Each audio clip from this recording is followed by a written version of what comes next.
So mga idol, may adlaw sa tanan, so tataraw sa baybay. Sus, huwag ito swerte kay atong pambot na lunod. Ano man mga idol, natay gamit niya.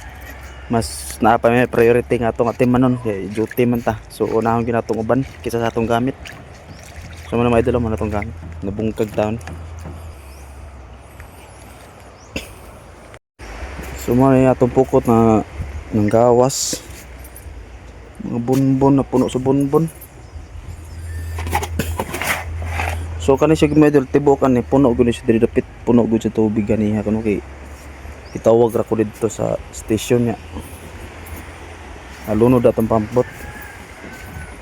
Ayo, lubong atong pala. Atong makina kuno puno. Oh. Ayo, bunbon.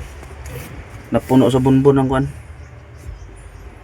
Tumakin na, siyempre itong putso puno.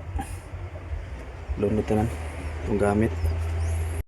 So ingon ana mo gina mga idol no, ug ite mahimo nga sa oras sa katalagman mga idol, mas importante ang kinabuhi nato, kinabuhi sa tao kaysa mga butang, kaya kada mga butang mga gamit ato ra nang makit-an mintras buhi ta.